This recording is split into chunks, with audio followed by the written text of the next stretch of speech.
God moved. The Spirit came into activity. In this light came creation of that which in the earth came to be matter.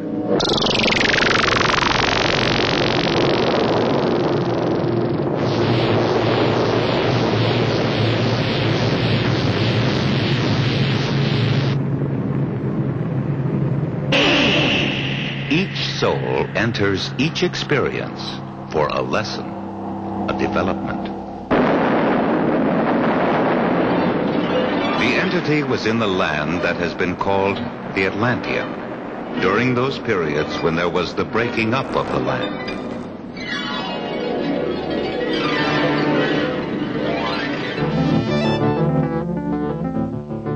What we think and what we eat, combined together, make us what we are, physically and mentally. Meditation is listening to the divine within. Dreams are that the entity may gain the more perfect understanding and knowledge of those forces that go to make up the real existence.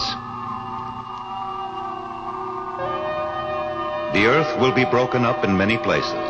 The early portion will see a change in the physical aspect of the west coast of America.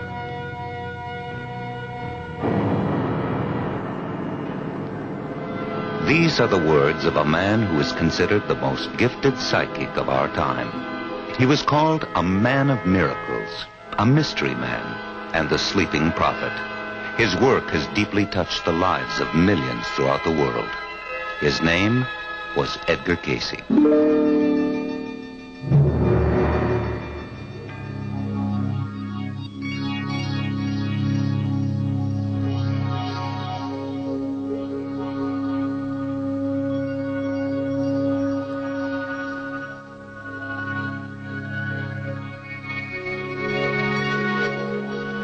Dozens of books have been written about Edgar Cayce, not just because he was psychic, but because while in trance he seemed to tap a universal mind that could peer into every troubled cell of the human body and could roam through time to see past lives and future events. This wisdom was so in the mainstream of all the great spiritual teachers that today, more than 30 years after his death, growing numbers are studying the words of this extraordinary and yet very simple man.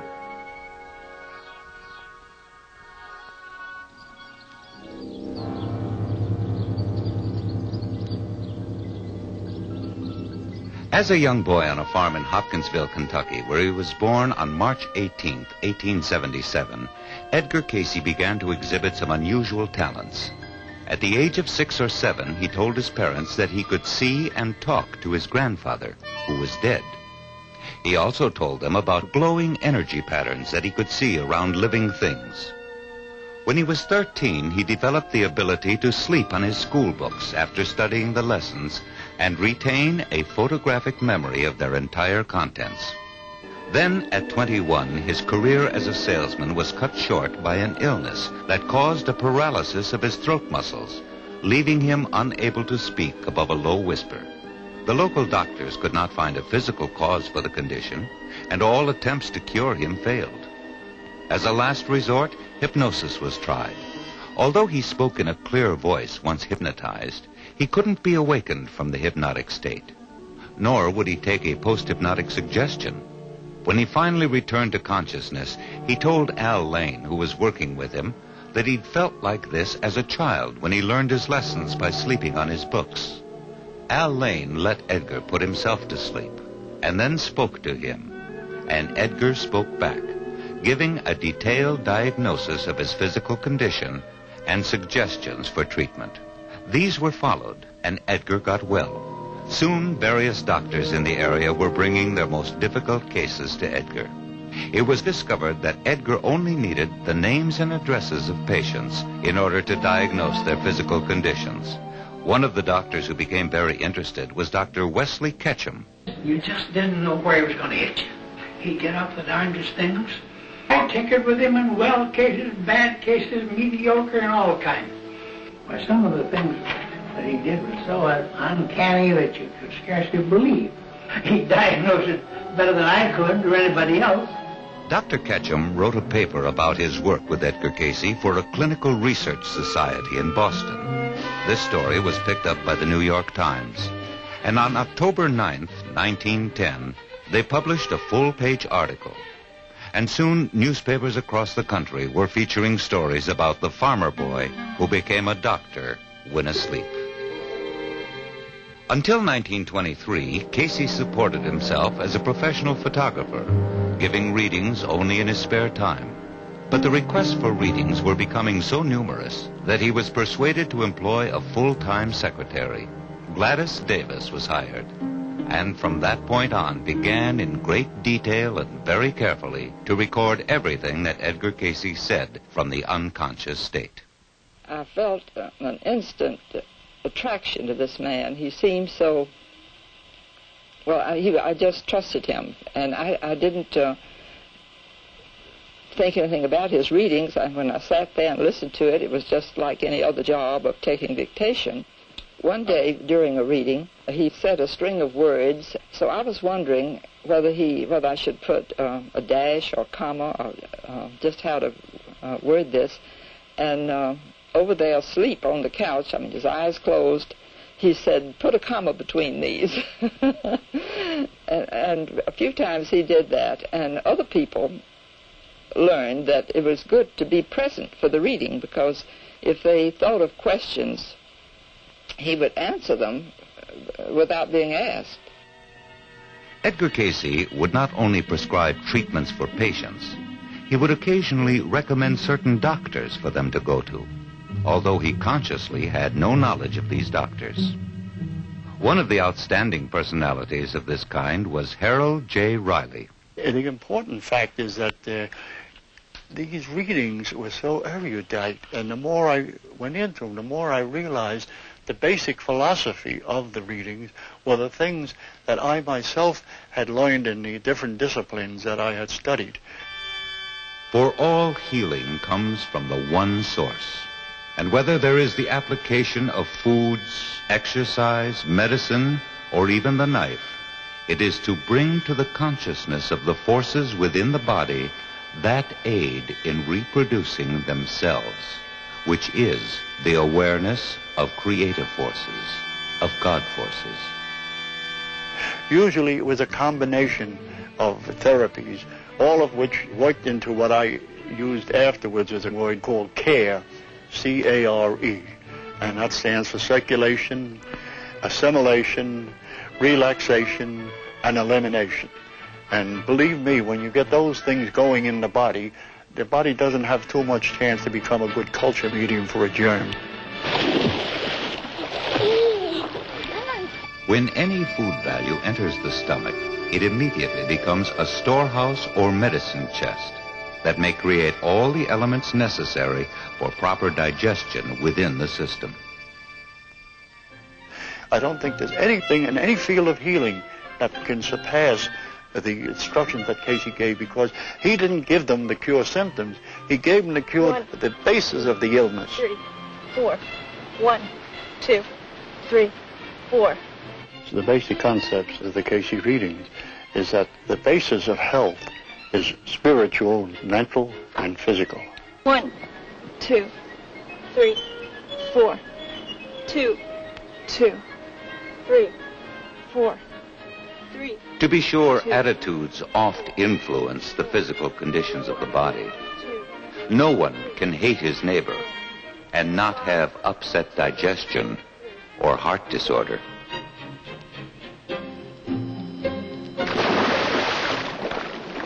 In January 1937, Edgar Cayce received a letter from an 18-year-old girl in Kentucky asking for a physical reading.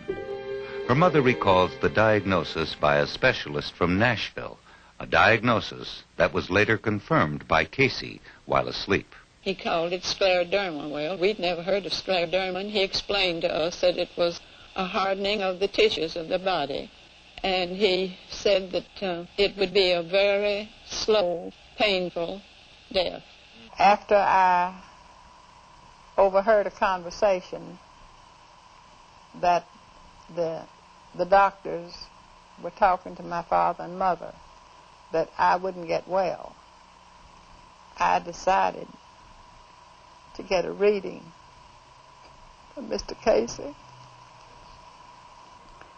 The reading was given in January, and the readings were followed to the letter.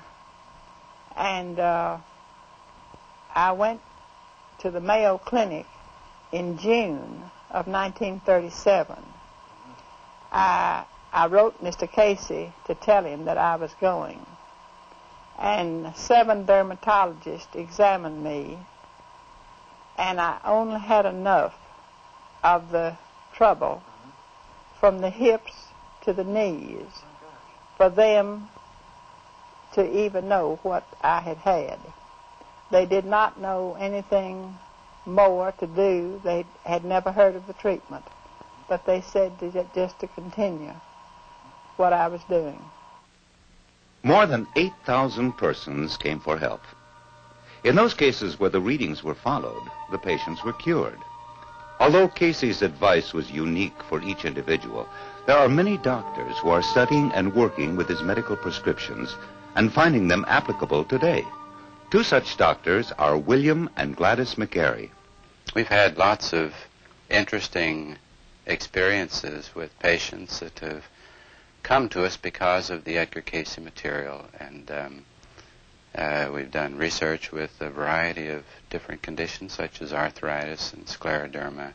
One of the most interesting cases, I think, was a scleroderma case that presented itself to us back in 1968, really, before the clinic really got started. She was treated according to the concepts in the Cayce readings dealing with scleroderma. We adapted these ideas to the treatment of scleroderma in her case and used things such as the wet cell battery and massage and manipulation and diet and ways of thinking about things that are inherent in the Cayce material. Within a period of several months, she was able to swallow normally again, and her hands had changed, and she had improved so much we presented her to the medical symposium. The philosophy that we work with at the A.R.E. clinic is based primarily on the material that comes from the Edgar Cayce readings. And basic thrust of it is bringing together the whole person. We feel like the important thing in working with a person is not working with the disease the person has, but working with the person themselves. We call this holistic medicine. It deals with the body, mind, and spirit.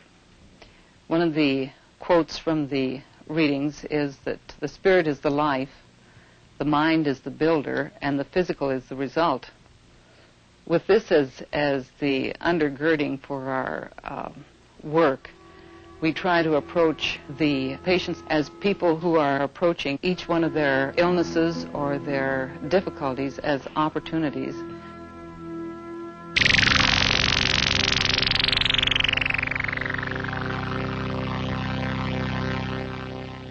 The flash burns were so severe that the doctors felt that the eyes could not be saved without taking one of them out. Our family physician told me this, and it was then that I asked Edgar Cayce, my father, to give a reading.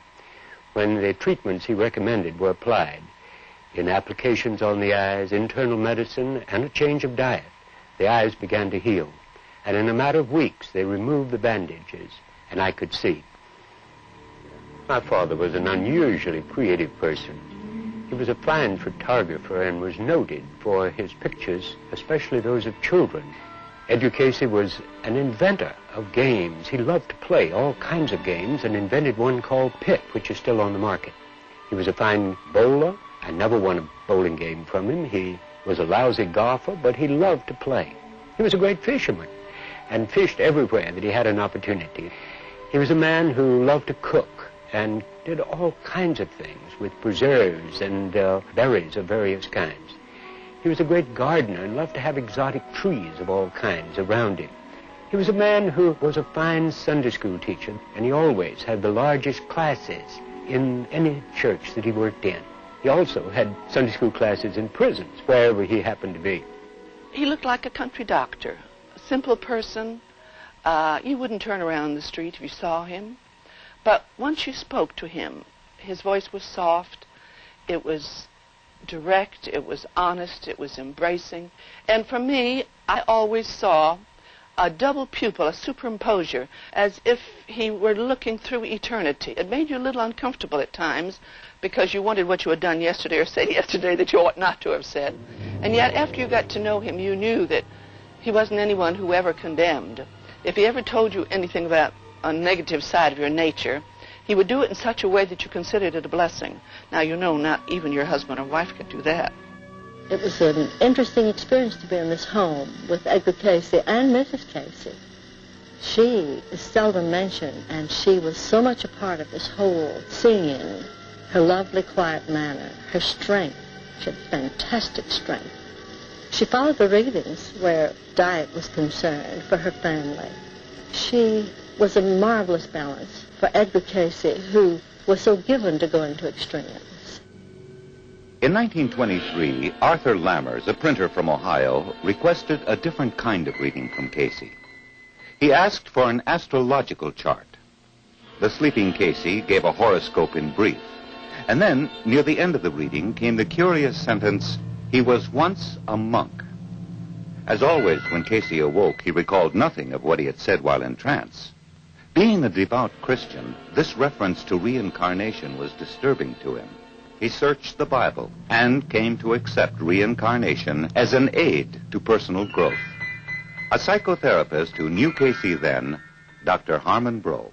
When I was a young graduate student at the University of Chicago Divinity School, I heard about Cayce and went and spent a good part of a year listening to his readings, hundreds of them, and making notes, which later I put into my doctoral thesis about him at the University of Chicago and used in my graduate study at Harvard, too. We talked about reincarnation, of course, and began to develop a picture that, to me, made a model of a life journey which avoided the pitfalls that are often associated with the concept of reincarnation. It avoided fatalism. It avoided a kind of self-centered perfectionism of soul development, and avoided that detachment from other people and their karma that sometimes has marked the misuse of reincarnation. Instead, this was a view of responding to the divine initiative, reaching out to the individual to help the person to develop talents and interests and values that would make a possibility for creative service of other people. And that was the biblical core that Edgar Cayce responded to, and built a picture of people working in covenants and growing together in the life of faith that also answered to the biblical account that Edgar Cayce cared about and understood, with the result that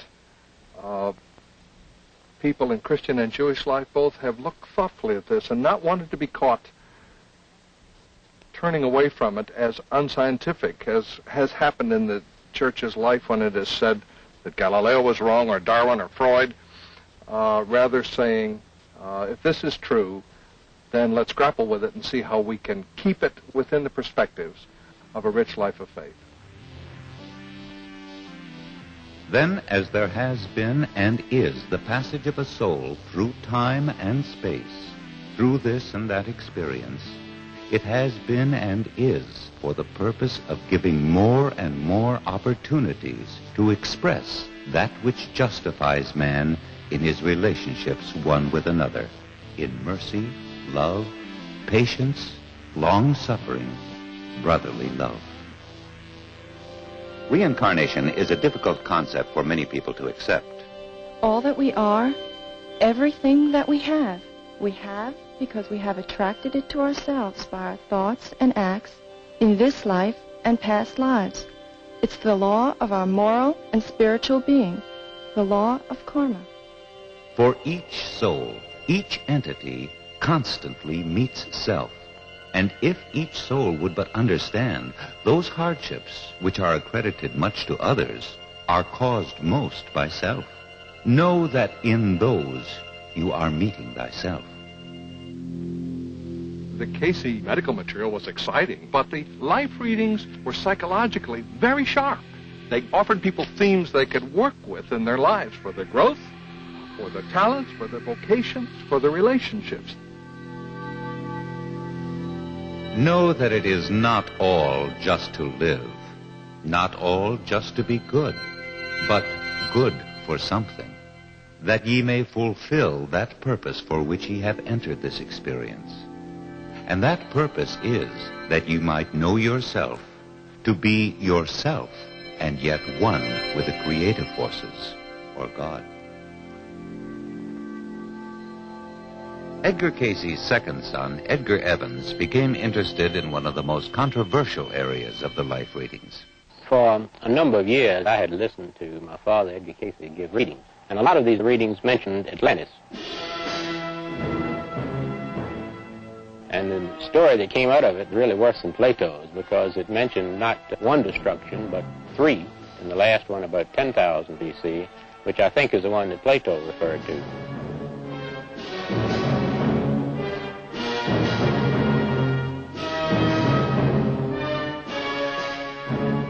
Those were the periods in which there was the application of much that is being discovered or rediscovered today. The periods when a great deal of thought was given as to conveniences of every nature.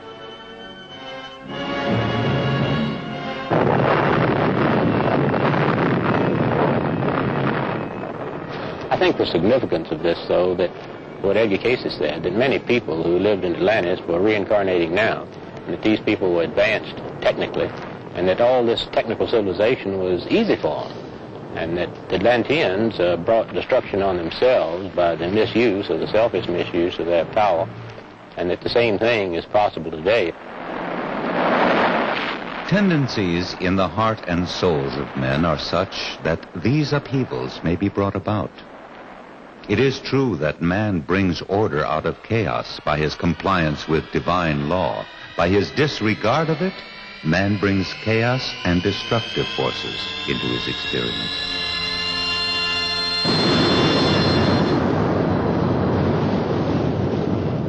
Well, I don't think the future's fixed. I think that maybe we have a choice as individuals and probably as a nation.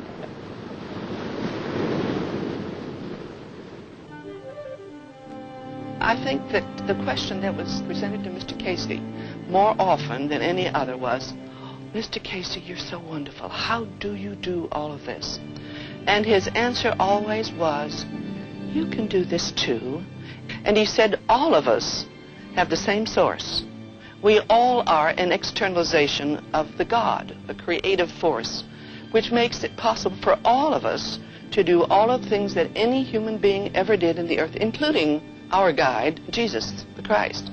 And so he said that within all of us there are also buried not only the talents, the experiences, the memories that we've had from the beginning of time, but that divine self, which is just waiting for us to be awakened. And he said that perhaps the last remaining door for all of us that remains available, even in our present state, is the dream state. The dreams as we see that come to the entity are those correlations of the physical with the subconscious forces of the body. And from same, there may be gained those truths, those lessons, which, when used aright, may be for the development of the body spiritually, mentally, financially. It is through the dream state, especially after meditation, that we open up the doors of all the levels of our own consciousness to all time and space. And so he said meditation was that which every single soul had to do. Prayer is talking to God, but meditation is listening so that the divine within may begin to speak to us personally.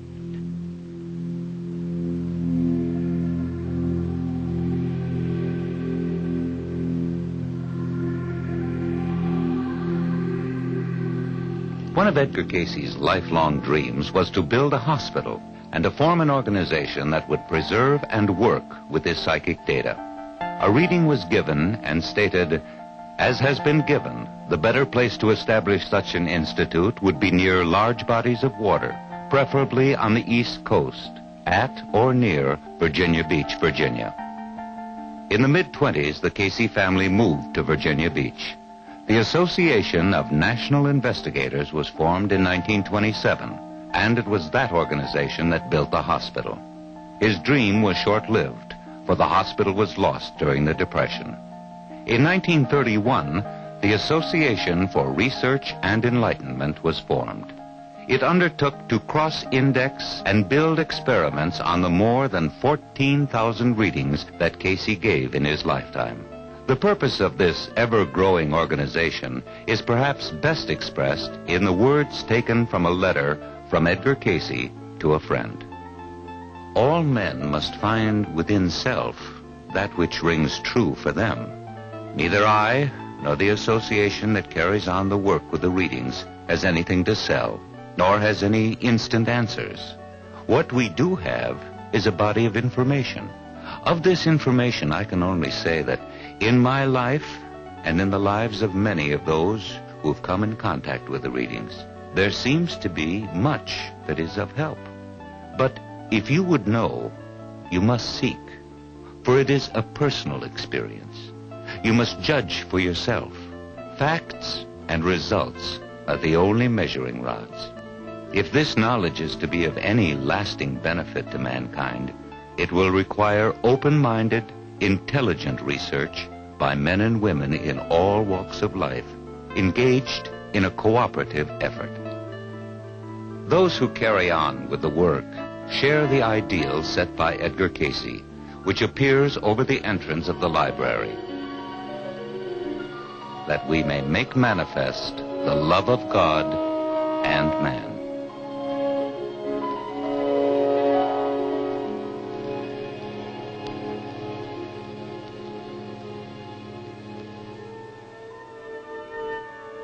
You know, the important thing about the depth of this man, Edgar Cayce, was that as I read my life reading every year, I find new things in there that I didn't see before.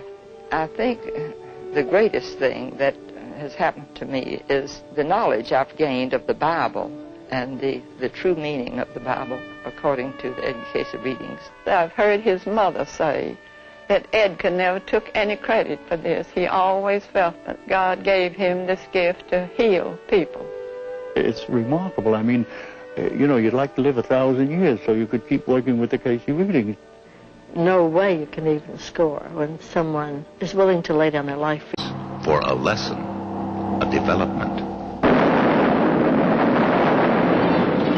The entity was in the land that has been called the Atlantean, during those periods when there was the breaking up of the land.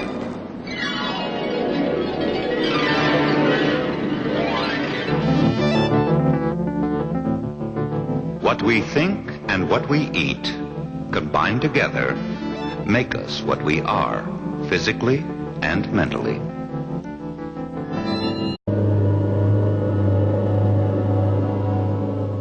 God moved. The Spirit came into activity.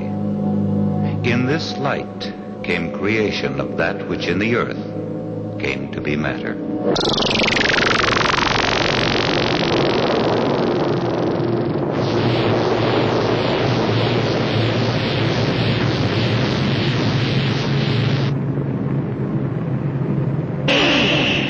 Each soul enters each experience. These are the words of a man who is considered the most gifted psychic of our time. He was called a man of miracles, a mystery man, and the sleeping prophet. His work has deeply touched the lives of millions throughout the world. His name was Edgar Cayce.